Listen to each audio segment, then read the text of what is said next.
Hey guys, Ben Nash from Pivot Wealth here, and today I'm really excited to be here sharing this element of the personal finance challenge all around setting up a rock solid spending plan. I don't really like the B word or budget, but essentially I'm going to help you understand how to set up the last budget you're ever going to need, a spending and savings plan where you're happy with the amount of money that you save.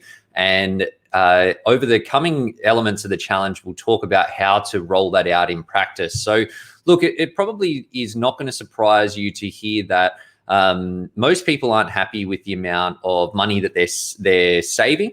And the challenge is that it's quite hard. You know, people spend a lot of time thinking about and managing their money, but not necessarily getting ahead. And you end up sort of stuck in that juggle where you're moving money around from one place to another, only to leave yourself short and not hitting your target. So look, I'm going to today help you set up the last budget that you'll ever need. But I want to address a couple of elephants in the room. Like, people think that having a good budget is about counting every dollar that you earn or that you spend, and making huge sacrifices to your lifestyle and spending. But that's not really the case.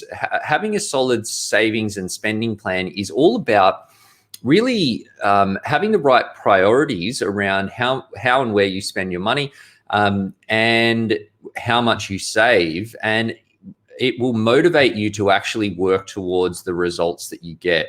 So the first step in having a really good budget is about understanding what money flows that you've got. And to do this, I am going to step you through a template that we've shared where you can basically get everything out down on paper or in a spreadsheet, where you can then go into the next stages, which is all about reviewing the costs that you've got. Look, how much you've spent in the past does not matter for the purposes of this exercise. What we're looking at is really how much you want to be spending into the future. So if you don't provide for something, you're not going to have the money to do it.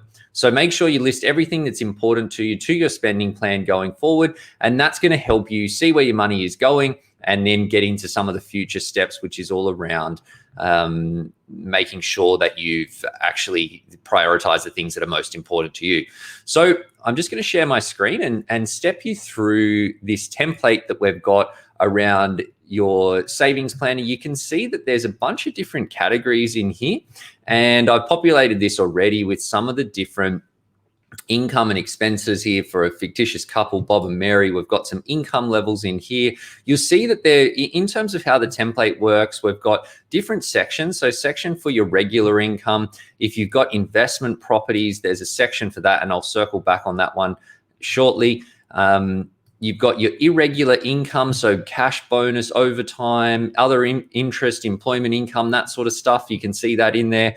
And then we've got your expenses. And look, I'm just going to call out that there are a lot of categories here. And I've done that on purpose because I want to make sure that nothing gets missed that's important to you. So don't worry if you're not using them all. In fact, if you are, you're probably going to be not hitting your savings target. So I just wanted to put them in there, as I say, for a prompt. So you can see that I've put in here a bunch of costs, mortgage expenses. There's a thing here for regular savings. If that's something that you're already doing, you can include that here, or or another way to tackle this, which I'll circle back on shortly.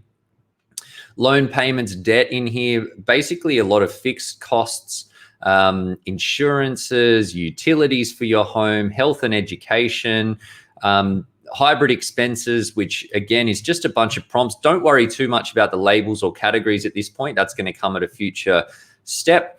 But essentially, got a bunch of expenses here. Got your variable costs, so things that vary from week to week: supermarket, eating out, Uber, public transport, eat cafes, coffees, all of those sorts of things. Then I've got lifestyle expenses. Again, don't get too caught up on the labels at this point, but looking at things like holiday travel, your bigger ticket expenses, if you want to be providing for things like Christmas gifts at the end of the year, new tech, toys, stuff for your house, these sorts of things can all be included here. And then you'll notice, and this one's highlighted because I found it's quite important, which is including a bit of a budget for unexpected expenses. Unexpected expenses are not emergencies. So an emergency is where you you get unwell, partner, kids, you need emergency travel to look after help family out, expats, if you need to go overseas or whatever. Emergencies are things that you hope won't happen, whereas unexpected expenses are things that you know will happen, but aren't sure exactly what those things are. Things like, you smash your phone, need to replace it, crash your car, like little things that can and will pop up, but things that can throw your budget out if you don't provide for them. So I suggest including, it says 1 to 3. This is just an example, but I put $5,000 a year in for that one. Depends on your income and personal dynamics as to how much you want to include there, but strongly suggest you put something in. And then if you've got investment properties, there's a section in here to put in the different mortgage expenses, agent fees, any expenses that relate to the properties. When you input your expenses here, how you do it, you'll see that there's a drop-down list that has different frequencies. So you're not required to convert the frequencies of your payments in any particular way. Just put them in the frequency that you actually pay them. Put the amount in here, and then that will filter in. Now you can see that in some of there are expense types here. I don't want you to worry about that at this point in time. Just that's something that we're going to tackle in part of the future challenges. But essentially, the focus for here is listing out all of your expenses. Make sure you put some frequency in. And then you will see, if you scroll back up to the top here, you'll see that there's a bit of a breakdown of your money coming in and money going out. We've got regular income, property income, irregular income, and then outgoings broken down into these different categories: your fixed costs, spending, lifestyle, debt, and then you see total money coming in, total money coming out, and then you see your total savings amount here.